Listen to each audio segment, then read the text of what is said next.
Muy bien, ahora sí pasamos a los ácidos carboxílicos, que seguramente ustedes sepan ya que son ácidos débiles, ¿sí? Más débiles que los ácidos minerales que ustedes conocen de química orgánica, pero aún así para la química orgánica son ácidos, digamos, comparativamente fuertes, es decir, más fuertes que los fenoles y más fuertes, por supuesto, que los alcoholes.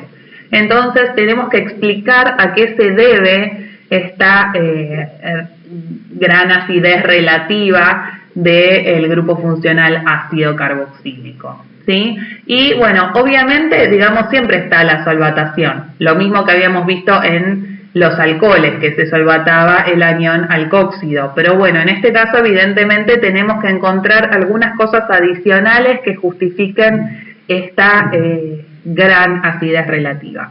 Y la primera de ellas de la que vamos a hablar es, por supuesto, el efecto mesomérico, como siempre.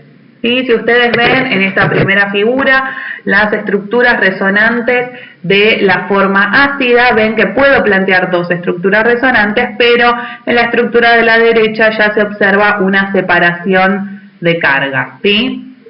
Con un oxígeno con carga negativa y el otro con carga positiva. Ahora, cuando vamos al anión, el anión carboxilato, ahora podemos plantear dos estructuras equivalentes, ¿sí? Que si recuerdan cuando hablamos de las reglas de resonancia, esto era particularmente favorable poder plantear estructuras de igual energía. Y en estas estructuras además la carga negativa siempre se encuentra sobre los átomos de oxígeno, que son muy electronegativos y pueden soportar muy bien esta carga. ¿Bien? Esto se traduce en que si vamos a ver en la figura de más abajo las longitudes de enlace, ¿sí? Fíjense que para la forma aniónica los dos enlaces carbono-oxígeno tienen la misma longitud, son equivalentes, ¿está? Y además es una longitud que va a ser intermedia entre un enlace simple y doble, es decir que estos enlaces, ¿sí? Van a tener carácter parcial de enlace doble, como ya vimos en otras oportunidades, y además la carga negativa se reparte mitad para cada uno de los oxígenos, ¿sí? Como es lógico de dibujar las estructuras resonantes. Si lo comparamos con la forma ácida, vemos que si bien podíamos plantear estructuras resonantes, como la contribución no es la misma de ambas, todavía tenemos el enlace formalmente simple, que es bastante más largo que el enlace que era formalmente doble. Bien, ahora, digamos, mostrando la forma de orbitales, que recuerdan que es otra forma de ver exactamente lo mismo.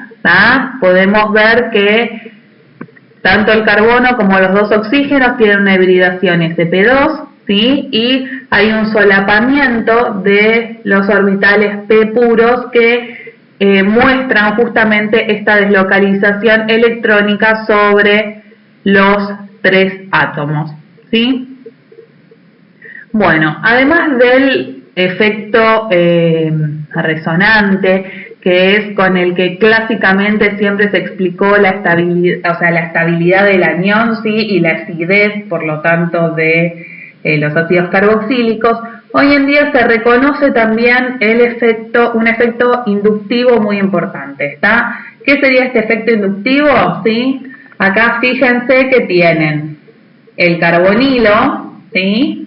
El carbonilo es atractor de electrones. ¿Por qué? Porque yo tengo acá este carbono con densidad electrónica positiva que va a tender a atraer los electrones del oxígeno con carga negativa, ¿sí? Por lo tanto, este carbonilo puede atraer electrones por efecto inductivo. Recuerden que acá en este caso estamos hablando de un efecto que va vía enlace sigma, mientras que cuando hablábamos del efecto resonante estamos hablando de las nubes electrónicas pi, ¿sí? Clásicamente siempre se explicó la acidez de los ácidos por el efecto resonante, pero hoy en día podemos reconocer también, de acuerdo a nuevos estudios, el efecto importante que tiene el efecto inductivo del carbonilo, ¿sí? Y bueno, y por último, quería que comparemos el carboxilato con el anión fenóxido, ¿no? Porque nosotros habíamos visto la acidez de los fenoles, también habíamos hablado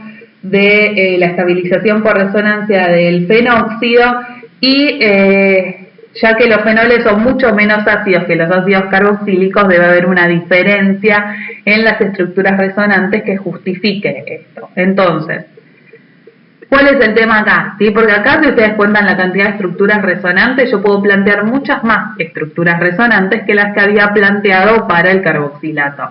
Bueno, esto se los quiero poner como ejemplo para que vean que no es que uno cuenta o suma cantidad de estructuras resonantes y eso justifica una mayor acidez. Lo que me importa es la contribución de estas estructuras resonantes.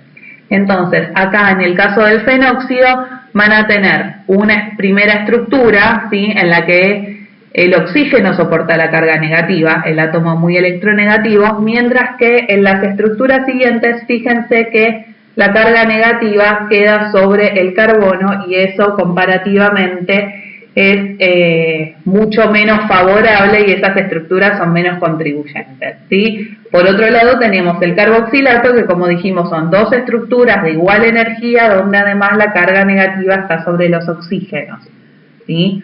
Por lo tanto, la moraleja de esto es que, digamos, no contamos necesariamente cantidad de estructuras resonantes, sino que analizamos en todos los casos la contribución de estas estructuras resonantes. ¿Bien?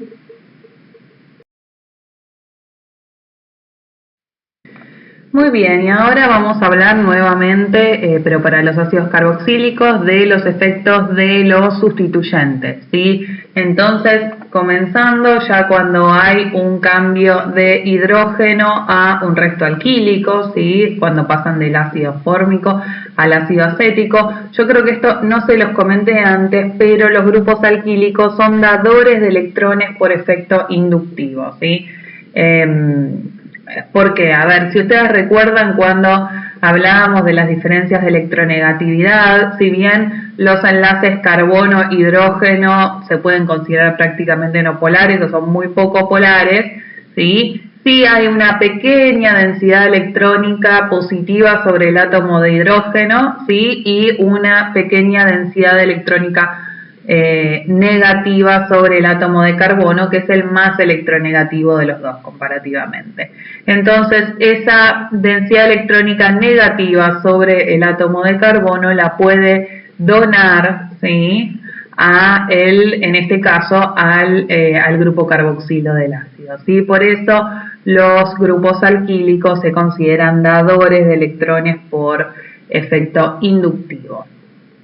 Bien, bueno, luego ya pasamos a ejemplos con los halógenos, lo mismo más o menos habíamos visto para los alcoholes, ¿sí? Los halógenos obviamente todos son atractores de electrones por efecto inductivo y hay un efecto del número de átomos de halógeno, igual que como vimos antes, cuando ustedes pasan de tener un flúor a tener 3 átomos de flúor en el ejemplo de más a la derecha, fíjense cómo aumenta radicalmente la acidez, ¿sí? O sea, trae electrones y nuevamente va a estabilizar al anión carboxilato y obviamente cuando la base conjugada es más estable, el compuesto va a ser más ácido, ¿sí? Si lo queremos ver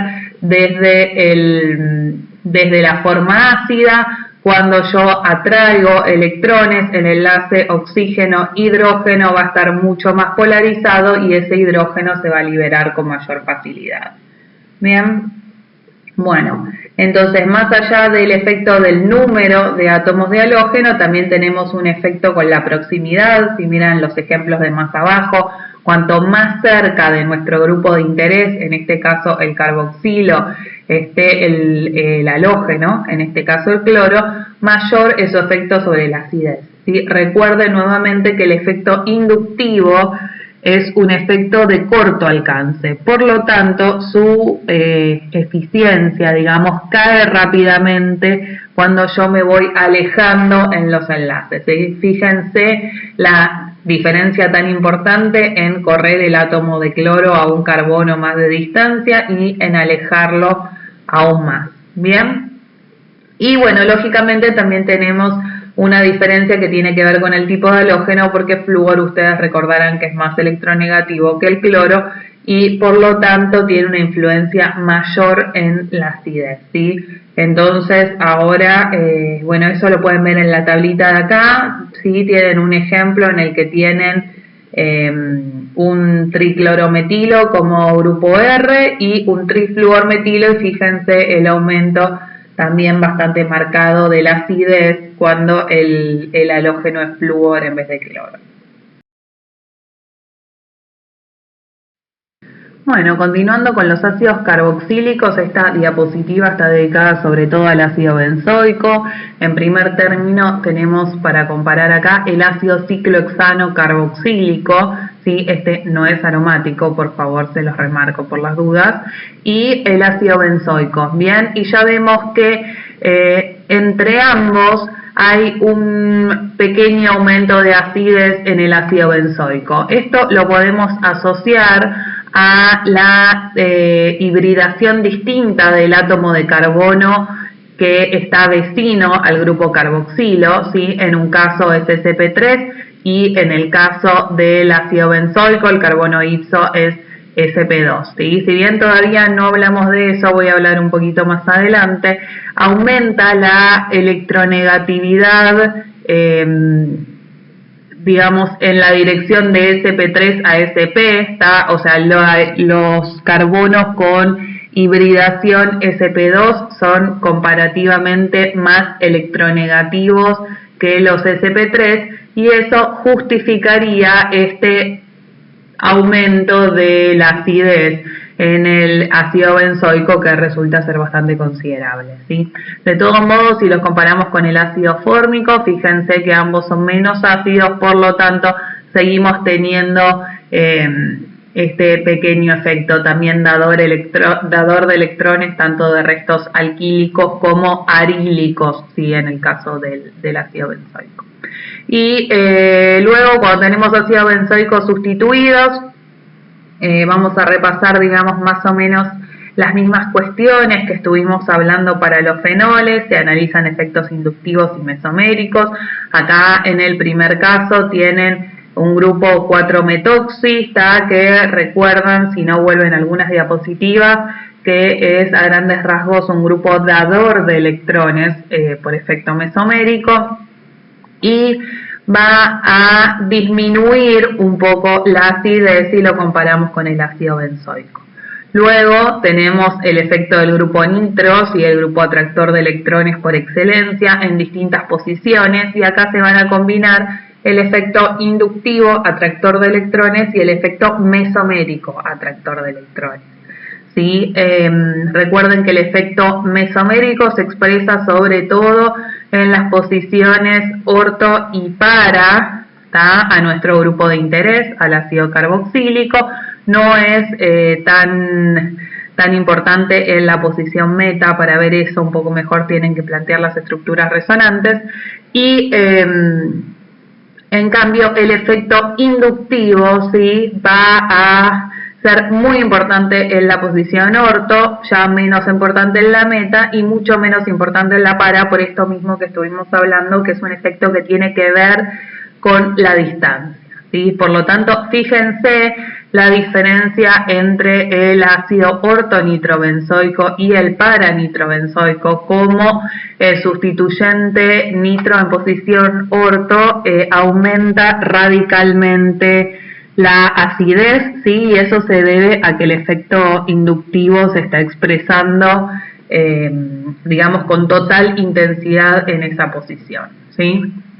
Acá en esta tablita vemos algunas cosas adicionales. Nuevamente acá si comparan el átomo de cloro, ven más o menos lo mismo que yo les estaba contando recién.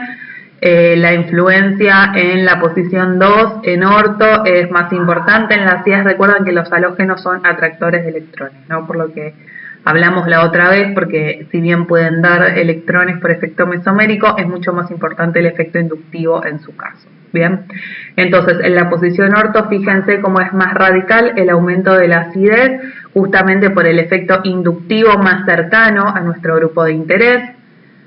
Acá tienen un grupo 4 metilo, ¿sí? El metilo es un dador de electrones por efecto inductivo, ¿tá? Como todos los restos alquílicos, y aumenta levemente, disminuye levemente la acidez, ¿tá? Comparen 4,34 versus 4,2. Acá tenemos el mismo efecto de los grupos nitro y metoxi que hablamos recién, y acá en el caso de los sustituyentes hidroxilo es un poco más complejo, porque si bien, a ver, lo mismo probablemente ocurriría con los restos metoxi, ¿sí? No se suele poner tanto, o sea, siempre se dice que el efecto en los grupos dadores de electrones es un poco más variable. ¿Por qué? Porque si ustedes recuerdan lo que yo les conté en la diapositiva anterior, estos grupos, ¿sí? Como el hidroxilo, son dadores de electrones por efecto mesomérico, pero en realidad tienen un efecto inductivo, también atractor de electrones. Entonces, en la posición para, ¿sí? Fíjense que disminuye la acidez, porque en este caso, o sea, se expresa muy bien el efecto dador de electrones, y el efecto mesomérico, recuerden que no decae con la distancia, mientras que el efecto inductivo atractor de electrones es poco porque ya estoy lejos.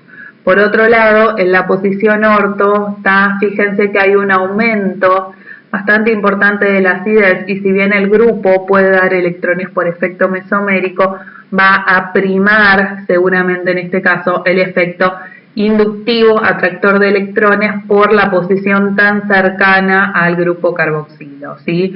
Porque este efecto inductivo atractor se va a expresar sobre todo en posición orto. Bueno, acá tenemos para comparar los ácidos sulfónicos, ¿sí? Los ácidos sulfónicos son más ácidos que los ácidos carboxílicos, y esto se debe, en este caso sí, o sea, lo podemos atribuir un mayor número de estructuras muy contribuyentes. Fíjense que al igual que los ácidos carboxílicos, tengo en todos los casos estructuras equivalentes, ¿sí? Pero en este caso son 3 estructuras en vez de las 2 estructuras que encontrábamos para los ácidos carboxílicos, ¿sí? Fuera de eso, digamos, es un caso análogo, son estructuras equivalentes, por lo tanto muy contribuyentes al híbrido de resonancia, con la carga negativa sobre los oxígenos, siempre, ¿está? Por lo tanto, en este caso sí, el mayor número de estructuras tan contribuyentes es lo que justifica la mayor acidez, que después la van a ver en una tabla, pero digamos es prácticamente la acidez de los ácidos inorgánicos. Muy bien, ahora llegamos a las cuestiones relacionadas con la hibridación que les mencioné en alguna diapositiva previa, ¿sí? Si se fijan en la tabla, ven que cuando voy de alquinos a alquenos a alcanos, la acidez disminuye considerablemente, ¿sí? Los alquinos son comparativamente bastante ácidos, ¿sí? Fíjense el pKa 25, ¿está? O sea, estoy diciendo comparativamente bastante ácidos si los comparo con los alcanos, ¿no? Que ya estamos en pKa de alrededor 50. Bien, y esto lógicamente lo vamos a asociar a la hibridación del átomo, en este caso del átomo de carbono, que es nuestro átomo de interés en este momento, ¿no? Y bueno, la primera cuestión es que se acepta que a mayor carácter S, ¿sí? Aumenta la electronegatividad del orbital, ¿bien? Entonces, los alquinos, digamos el carbono del alquino comparativamente es más electronegativo que el de un alqueno y que el de un alcano, ¿sí? Entonces estamos en una situación de la que hablamos al principio, cuando vimos las primeras nociones de acidez. Cuanto mayor es la electronegatividad del átomo, más polarizada esa unión con el hidrógeno, y más fácil se libera ese hidrógeno, ¿sí? Y por otro lado, si yo lo analizo desde el anión, cuanto más electronegativo es el orbital que está soportando esa carga negativa, Entonces, en ese caso, mejor va a acomodar esa carga electronegativa y menos tendencia va a tener a tomar un protón, ¿sí? A compartirse tomando un protón. Bien. Otra forma de expresar la misma idea es si ustedes piensan en la longitud de estos orbitales. Recuerdan que los orbitales sp3 son los más largos y los sp, digamos, son comparativamente los más cortos, ¿sí? Entonces, si yo tengo un anión en un orbital sp3, se los voy a explicar bastante coloquialmente, ¿sí? Es como que se lo pueden imaginar como si el par electrónico en ese orbital sp3 estuviera en un bracito más largo y puede tomar más fácil un protón, ¿sí? Por otro lado, en el otro extremo, si la carga negativa está en un orbital sp, el orbital sp es más corto, más cercano al núcleo, ese bracito es mucho más corto y comparativamente, digamos, le va a costar más tomar un protón, ¿sí? Bueno, y la idea de esta diapositiva es nuevamente hablar de esta acidez relativa de los alquinos, ¿sí? Fíjense que yo puedo desprotonar un alquino terminal con una base muy fuerte, ¿está? El amiduro de sodio, ¿sí? Fíjense que esta es la base conjugada de un ácido muy débil, ¿está? Que es el amoníaco, ¿sí?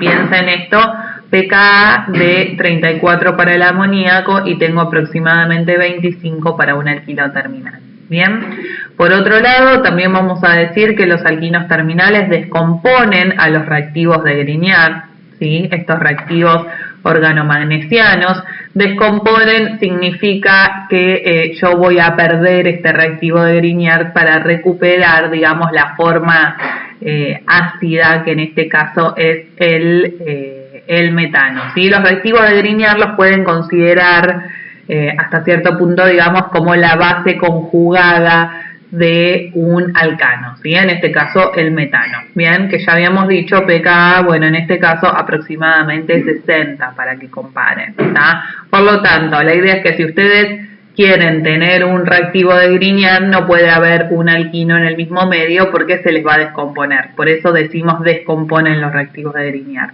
Ahora, por otro lado, yo no puedo tener la base conjugada de un alquino en un medio acuoso porque rápidamente voy a recuperar la forma neutra, ¿sí? Bien, la idea de estas diapositivas es que justamente sigamos comparando esta cuestión de acidez y basicidad relativa, siempre dependiendo de con quién los enfrenten. Bueno, y para finalizar la parte de acidez, ya este es el último caso que les muestro, vamos a hablar brevemente de la acidez de los hidrógenos alfa a carbonilos, ¿bien?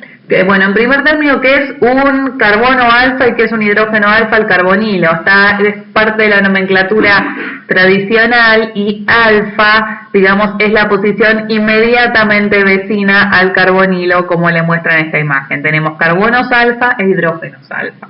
Si comparamos la acidez de estos hidrógenos, vemos que, por ejemplo, en el caso de la acetona, tenemos un pKa de aproximadamente 20, mientras que en los alcanos habíamos dicho 60 recién, ¿no? Entonces, ¿por qué son considerablemente más ácidos, ¿sí? Estos hidrógenos alfa? ¿Bien?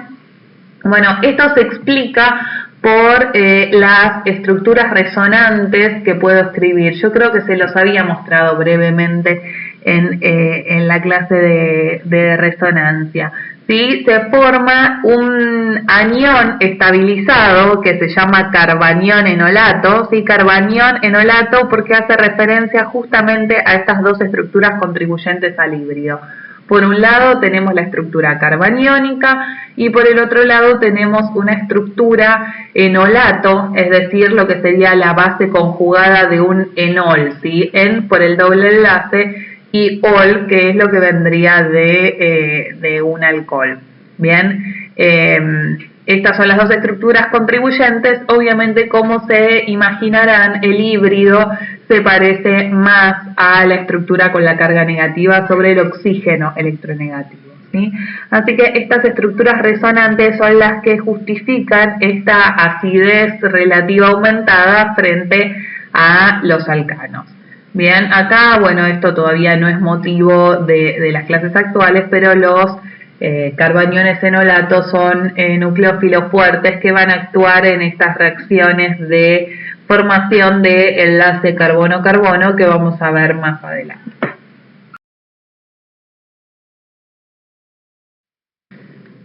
Bueno, y acá simplemente tienen algunas tablitas, ¿sí? Como para que vayan recordando, no de memoria, pero teniendo sí nociones de los pKa.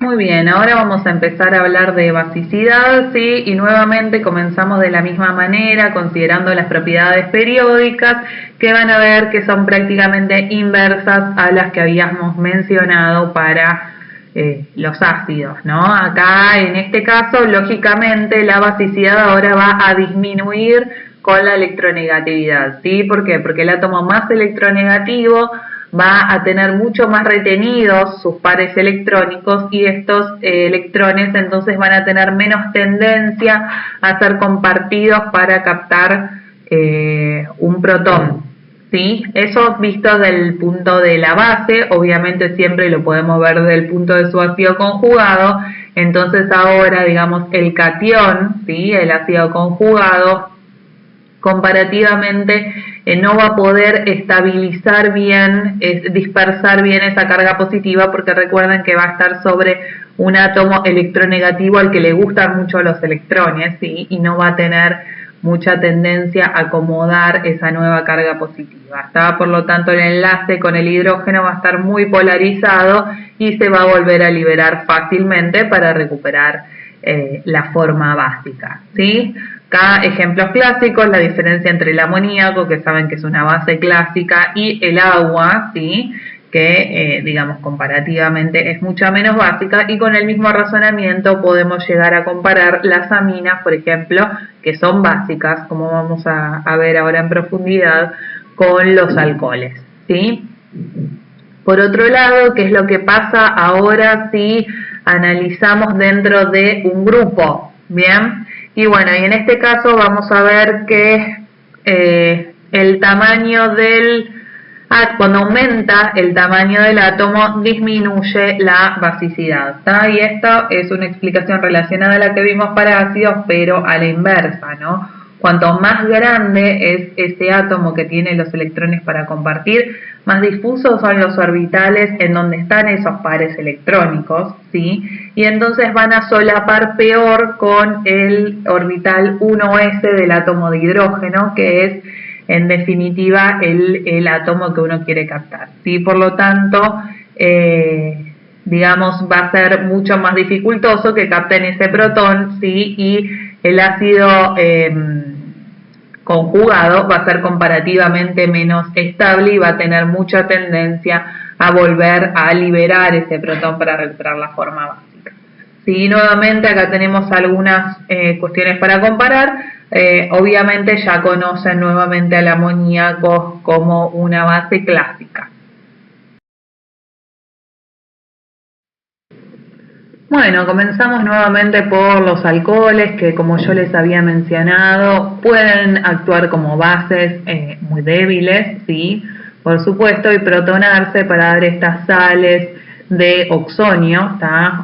Oxígeno con carga positiva, que van a ser importantes en algunas reacciones que luego vamos a comentar, como por ejemplo reacciones de sustitución, ¿sí? Este paso de protonación del oxígeno. Bien, pero bueno, sí, como bases son muy débiles.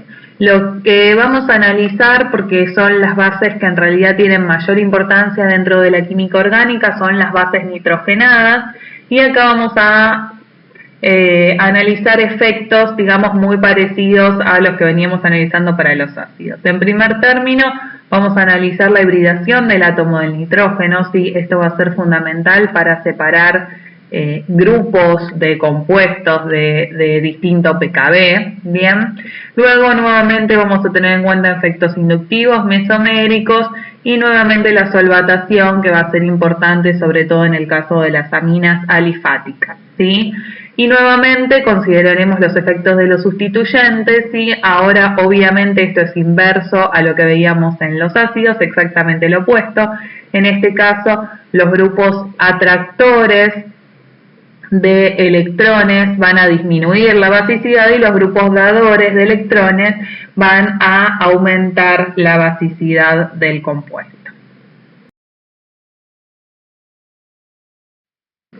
Muy bien, entonces ahora vamos a ver en primer término la hibridación del nitrógeno, que obviamente es prácticamente lo mismo que habíamos visto recientemente para los átomos de carbono. Con el aumento del carácter S aumenta la electronegatividad y por lo tanto, si yo tengo un par electrónico ubicado en un orbital sp, ¿sí? El más electronegativo de la serie, este orbital va a estar comparativamente más cerca del núcleo de nitrógeno en este caso, ¿sí? Va a ser más retenido, más electronegativo y va a tener menos tendencia a ser compartido el par electrónico para tomar un protón, ¿no? Entonces, analizando esto mismo, tenemos que obviamente las aminas alifáticas con hibridación sp3 van a ser las más básicas de todas. Ya estos compuestos creo que no conocen el grupo funcional todavía, pero son iminas, ¿sí? Carbono, doble enlace nitrógeno, la hibridación es sp2, ¿sí? Son comparativamente bastante menos básicas que las aminas sp3 y por último tienen los nitrilos con hibridación sp que la verdad no son para nada básicos. O sea, si no recuerdo mal, el pKb está cerca de 25, ¿sí? Así que, digamos, los ubicamos a modo de comparación, pero solo se protonan si yo los pongo en presencia de un ácido mineral, ¿sí? Y bueno, y vamos a analizar nuevamente, como siempre, tenemos la opción de verlo desde dos puntos de vista, es decir, por un lado la disponibilidad de este par electrónico que va a ser compartido, cuánto más disponible está para captar el protón, y por otro lado, digamos, la otra cara de la misma moneda, ¿sí? Ver cómo es la estabilidad del catión que se va a formar al tomar ese protón, la estabilidad del ácido conjugado.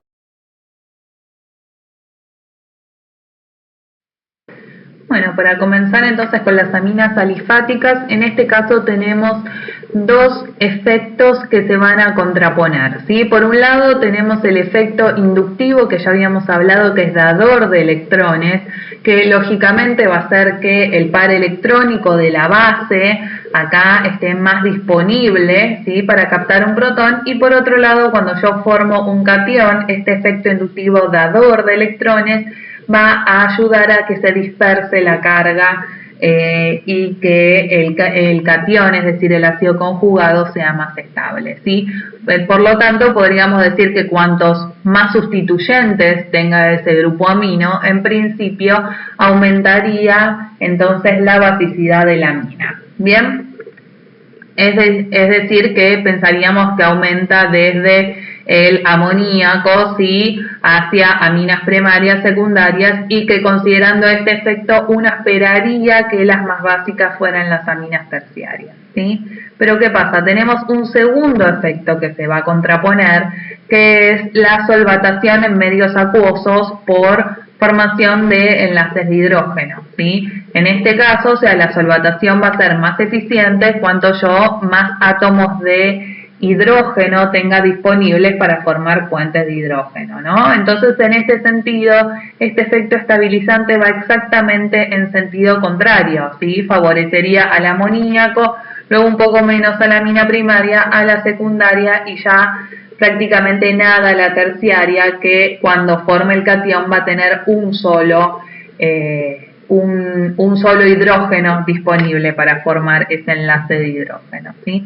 Entonces, el resultado de estos efectos contrapuestos es que Cuando yo voy del amoníaco hacia una amina primaria, la basicidad aumenta, ¿sí? Porque termina siendo muy importante este efecto inductivo, dador de electrones, y todavía la solvatación, las posibilidades de solvatación del catión son muy buenas, ¿bien?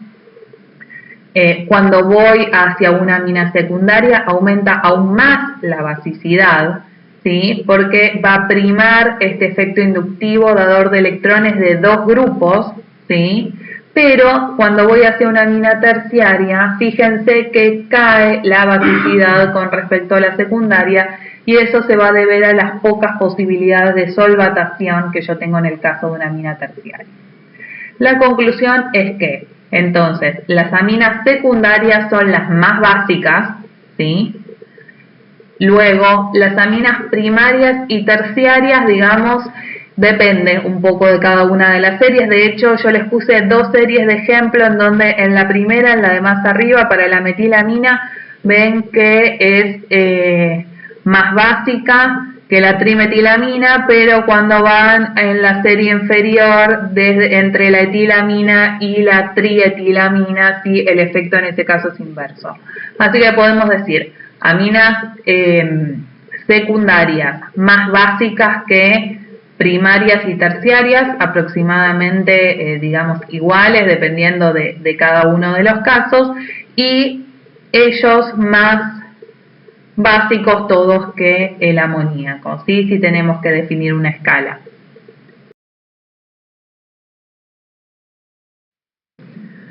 Bueno, y dentro de las aminas alifáticas, las más básicas de todas son las aminas secundarias cíclicas, ¿sí? Como es el caso de la pirrolidina que tienen acá a la izquierda. Esta amina, que es secundaria, si la comparamos, por ejemplo, con la dietilamina, ¿sí? Vemos que la amina secundaria es considerablemente más básica. Y esto se debe sobre todo a factores estéricos, ¿sí?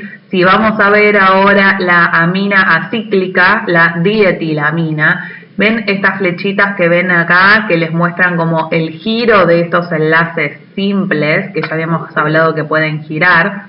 Bueno, estos imagínenselo como unos bracitos que pueden estar girando libremente, ¿sí? Eso genera un impedimento estérico, ¿sí? Un impedimento espacial, por volumen espacial, que va a hacer que sea mucho más difícil aproximar este par de electrones libres al catión, al protón, ¿sí? al protón para protonar esta amina, ¿sí? Por otro lado, la amina cíclica es mucho más rígida. Habíamos hablado brevemente de que ya la posibilidad de rotación de estos enlaces simples no es tan grande, ¿sí? Simplemente está restringida por formar parte de un ciclo, y eso hace que el impedimento estérico sea menor y que este par electrónico del nitrógeno esté realmente disponible para tomar ese protón. Bien. Y bueno, luego acá muy cortitos se los puse porque son los mismos ejemplos de los que estábamos hablando. Obviamente grupos dadores de electrones como los restos alquílicos van a tender a aumentar la basicidad, ¿sí? Si lo vemos desde el punto de vista de la base, van a hacer que el par electrónico esté más disponible. Si lo vemos desde el punto de vista del catión, es decir, del ácido conjugado, lo que vamos a ver es que estos grupos dadores de electrones van a dispersar esa carga positiva. En el sentido opuesto, si vamos a los grupos atractores de electrones, al atraer electrones van a hacer que ese par de electrones del nitrógeno esté menos disponible para captar un protón en la base. Y si lo vemos desde la contraparte, el catión, su ácido conjugado, en este caso van a concentrar aún más la carga positiva, haciendo que sea menos estable ese ácido conjugado, ¿sí? Así que son los mismos ejemplos, digamos, las mismas situaciones de las que veníamos hablando. Por eso no les puse más ejemplos. Bueno, ahora yendo a las aminas aromáticas, ¿sí? Comúnmente llamadas anilinas, las mismas son mucho menos básicas, que las aminas alifática, ¿sí? Esto se debe a que el par libre del nitrógeno, el que necesitamos para captar el protón, no está tan disponible porque está comprometido en la resonancia del anillo aromático, como muestran las estructuras resonantes del núcleo de anilina, ¿sí? De hecho, como se imaginarán, ya viendo estas estructuras, si bien formalmente uno podría pensar que el nitrógeno del grupo amino tiene una hibridación sp3, en realidad tiene una hibridación intermedia entre sp3 y sp2, ¿sí? Como se puede ver a través de las estructuras resonantes, o ya en un modelo orbital, como tienen más abajo, ¿sí? Esta hibridación intermedia se justifica para que pueda haber un solapamiento adecuado del orbital que va a contener el par electrónico libre del nitrógeno con toda la nube pi del anillo, ¿sí? Como muestran las estructuras de acá abajo. Bien. Asimismo, si nosotros vamos a ver qué es lo que pasa con el catión resultante, el catión anilonio, el ácido conjugado, fíjense que yo cuando protono el grupo amino, ya ahora no tengo posibilidades de resonancia que involucren al nitrógeno, ¿sí? A los pares del nitrógeno, porque ahora este par va a estar localizado y unido al hidrógeno, ¿está? Como se puede ver de las estructuras resonantes, donde solo pueden mostrar las estructuras resonantes de Kekulé, del anillo, pero ya no hay un compromiso con los electrones del nitrógeno, y como muestra también el modelo de orbitales de acá abajo, donde ya no hay un solapamiento entre digamos, los orbitales del nitrógeno o los electrones con el resto del anillo, ¿sí? Entonces, ambas cosas. Por un lado, viendo la base, el par electrónico está mucho menos disponible que en una amina común. ¿Por qué? Porque va a estar comprometido en toda la resonancia del anillo, y a su vez va a tener un carácter importante de hibridación sp2, ese nitrógeno, que sabemos que sus orbitales son más electronegativos. Y por el otro lado, entonces, viendo desde el ácido conjugado, tenemos que una vez que se protona ese nitrógeno, ya no tengo tantas posibilidades de resonancia y de localización electrónica, lo cual hace menos favorable la formación de ese catión comparativamente.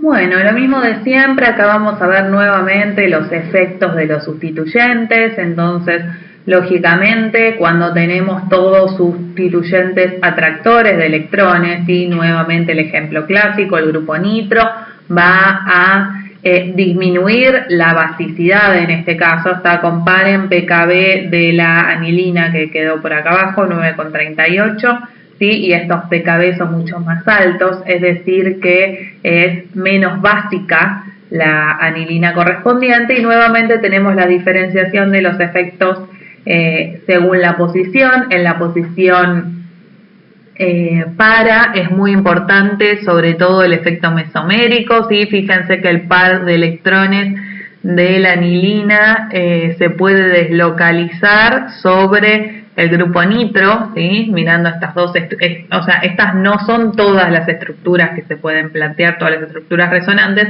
pero sí son las que nos importan en este caso cuando queremos analizar el efecto del sustituyente. Fíjense que yo puedo plantear una estructura resonante donde el par electrónico de la anilina del grupo del nitrógeno de la anilina esté deslocalizado sobre el grupo nitro, ¿sí? Asimismo tenemos el efecto inductivo, que es de menor importancia en la posición para. Por otro lado, el efecto de disminuir la basicidad es menor en la meta-nitroanilina, y eso se debe a que acá el único efecto importante es el efecto inductivo, lo mismo que veníamos hablando antes. Fíjense que acá están puestas las flechitas como para mover las estructuras resonantes, y no tengo forma de que los electrones de la anilina caigan sobre el sustituyente nitro, ¿sí? Fíjense, plantéenlo después todas las estructuras completas en el papel, y fíjense que siempre lo termino salteando, entre comillas, al sustituyente nitro, ¿no? Bien, bueno. Luego, nuevamente, yendo a los grupos dadores de electrones, nuevamente tenemos efectos inductivos y mesoméricos. Acá el efecto, como les había dicho antes, es un poco más irregular porque depende, como acá tenemos efectos contrapuestos, ¿sí? El inductivo y el mesomérico depende un poco de la posición del sustituyente. Entonces, cuando vamos a la parametoxianilina, el primer ejemplo, en este caso predomina el efecto mesomérico, ¿sí? El efecto mesomérico dador de electrones, que acá muestran, digamos, las flechitas de cómo se moverían los electrones. Si yo planteara las estructuras resonantes, que puedo dejar una carga negativa en el carbono ipso, ¿sí? Es decir, que aumentando la disponibilidad electrónica, digamos, cercana al grupo amino. Bien. Por otro lado, cuando yo voy, bueno, y en este caso, digamos, para cerrarlo, fíjense que la basicidad es comparativamente mayor. Ahora, cuando voy a la posición meta, fíjense que la basicidad disminuye un poco, porque acá en este caso el efecto mesomérico es poco importante en la posición meta, lo mismo que veíamos antes, digamos, para el nitro, pero iba a primar el efecto inductivo, que en este caso es atractor de electrones, ¿sí? Entonces, eso es lo que justifica, en este caso, el descenso comparativo de la basicidad. Bueno, ahora yendo a las bases heterocíclicas, habíamos hablado en la clase de aromaticidad brevemente de la piridina y del pirrol, ¿sí? En este caso, la piridina, digamos, para comenzar, es una base, aunque mucho menos fuerte que el caso de las aminas alifáticas que tienen orbitales sp3, ¿sí? Que tienen hibridación sp3. ¿Por qué? Porque justamente el nitrógeno acá tiene una hibridación sp2 y bueno, como veníamos hablando, los nitrógenos con hibridación sp2 son menos básicos. ¿Sí? Acá tienen las estructuras resonantes que podemos plantear, las estructuras que contribuyen al híbrido de resonancia y el modelo de los orbitales, donde ven que son todos átomos, digamos, carbono y nitrógeno con hibridación sp2 y cada uno aporta, digamos, un electrón, ¿sí? Para formar este sexteto pi. El par libre del nitrógeno queda en un orbital sp2 que está disponible para captar el protón. Bien. Ahora viendo qué es lo que pasa con el pirrol, ¿sí? El pirrol también tiene el nitrógeno con una hibridación sp2, pero no es básico, ¿sí? Y eso se debe a que, por un lado, digamos, su orbital sp2 está unida a un hidrógeno en este caso, como se ve acá, y el par libre del nitrógeno, el par libre de electrones, está formando parte del sexteto pi, como les muestra el modelo de orbitales, ¿sí? O como pueden ver también acá en las estructuras resonantes, ¿tá?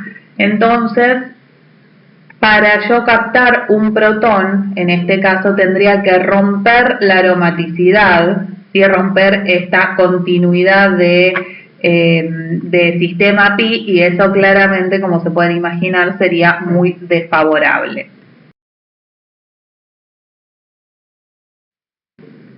Muy bien, y ahora para ir terminando, el caso de las amidas, ¿sí? Las amidas son muy poco básicas, ¿sí? De hecho, a grandes rasgos, digamos, para situaciones normales las vamos a considerar compuestos neutros, bien, y solo se pueden protonar, digamos, en presencia de ácidos muy fuertes.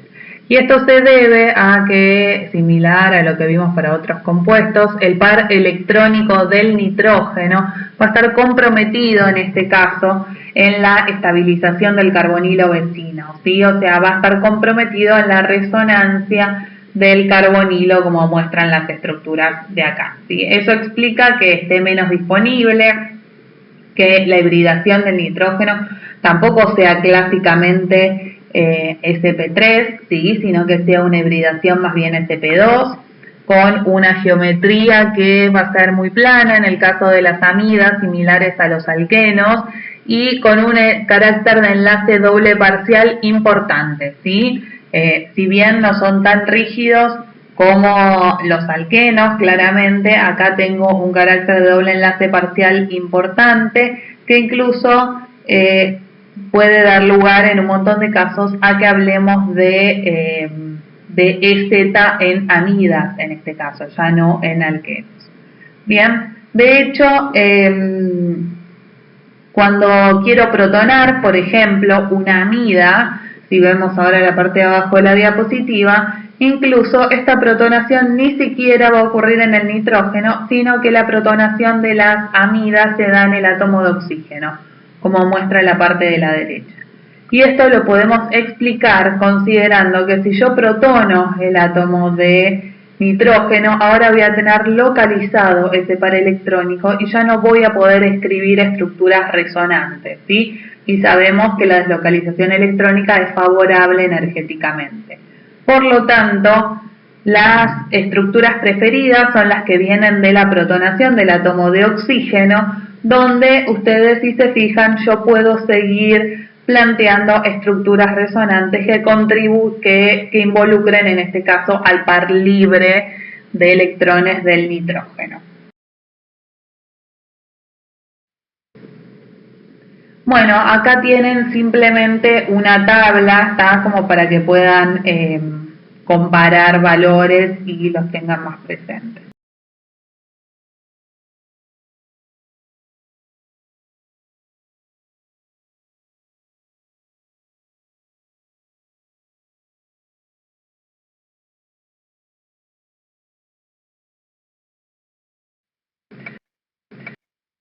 Bueno, y acá tienen esta última diapositiva que en realidad tiene como objeto mostrarles las aplicaciones de las propiedades ácido-base de los compuestos, por ejemplo, al aislamiento de compuestos orgánicos y a la separación de componentes, ¿sí? Entonces, por ejemplo, acá tienen, digamos, el ácido benzoico, un fenol como el betanaftol y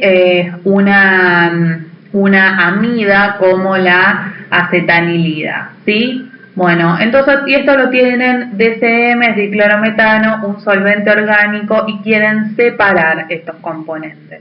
Bueno, una cosa que se hace desde el punto de vista práctico es aprovechar las propiedades ácido-base para pasarlos a otro medio. Entonces, si yo ahora agrego a este mismo sistema en donde se van a producir dos fases, porque el diclorometano y el bicarbonato, y el agua, digamos, perdón, y la solución de bicarbonato, que en definitiva es una solución acuosa, no son solventes miscibles entre sí, entonces voy a tener un sistema con dos fases, ¿sí? Una fase orgánica, la fase de diclorometano, y la fase acuosa básica, en este caso, por ser una fase con bicarbonato. Bien, cuando yo agrego bicarbonato, si ustedes recuerdan las cosas que estuvimos hablando recién, voy a poder desprotonar eficientemente el ácido benzoico y transformarlo en su sal sódica, en este caso, ¿sí? Mientras que a los otros dos compuestos, el fenol y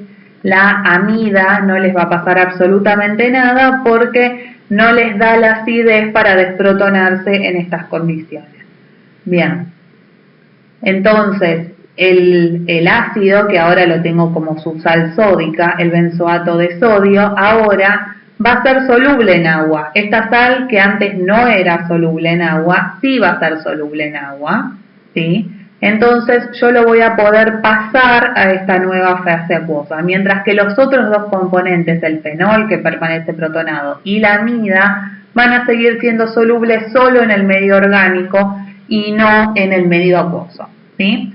Entonces, como yo ahora voy a tener dos fases, voy a poder separar por decantación estas fases, y yo les estoy resumiendo algo de manera muy corta que ustedes van a hacer en el TP, pero bueno, van a poder separar estas dos fases, ¿está? En el medio acuoso básico, van a quedarse con el benzoato de sodio, ¿sí? Y por otro lado van a tener el medio orgánico, donde van a tener el fenol y la amida, ¿sí? El benzoato de sodio después simplemente, también si vuelven a las diapositivas anteriores, al agregar ácido clorhídrico yo recupero la forma protonada, digamos la forma neutra del ácido que va a ser insoluble en agua, por lo tanto va a precipitar en el medio y yo lo puedo separar filtrándolo, ¿sí? Filtrándolo al vacío. Ahora, yendo a lo que nos quedó en la fase orgánica, ahora puedo en una segunda instancia agregar en este caso hidróxido de sodio, una solución, ¿sí? Y en este caso la amida sigue siendo neutra, ¿tá? No la voy a lograr desprotonar en estas condiciones, pero sí voy a poder desprotonar al fenol si vuelven a las diapositivas anteriores. Por lo tanto, voy a hacer que ahora el fenóxido de sodio que se forma sí sea soluble en agua, pase a la fase acuosa, ¿sí? Y de este modo lograr separarlo de la fase orgánica en la que va a quedar la amida, ¿sí? Entonces ya tengo los tres componentes separados en distintos recipientes.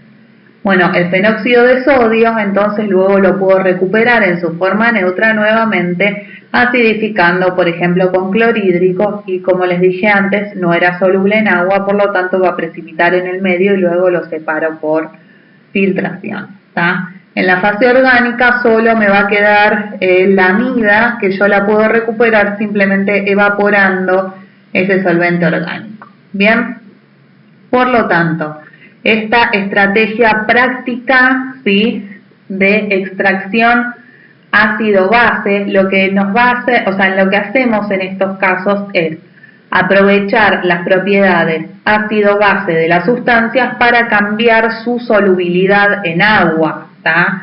Entonces paso de tener todos compuestos insolubles en agua, ¿sí?, a selectivamente transformarlos en sales para que sean solubles en el medio acuoso y de ese modo separarlos, ¿sí? Bueno, este es un ejemplo con ácidos distintos. También podrían diferenciar bases, ¿tá? Por ejemplo, bases aminas aromáticas de aminas alifáticas, y en ese caso, por ejemplo, pueden llegar a usar, digamos, para diferenciar un sistema de buffer acético-acetato, ¿tá?, donde se protonen solo las bases más fuertes de la serie, y por otro lado, luego cuando quieran sacar del medio una amina aromática, que como vimos recién son más débiles como bases la anilina, podrían usar en ese caso una solución de clorhídrico. Bien, esto como para que tengan idea que después uno lo va ajustando a los componentes que tiene en el medio, ¿sí? Pero para que se fijen, una de las aplicaciones de la extracción ácido-base que realmente se usa muchísimo en un laboratorio de química orgánica. Bueno, y con esto terminaríamos el programa de acidez y basicidad.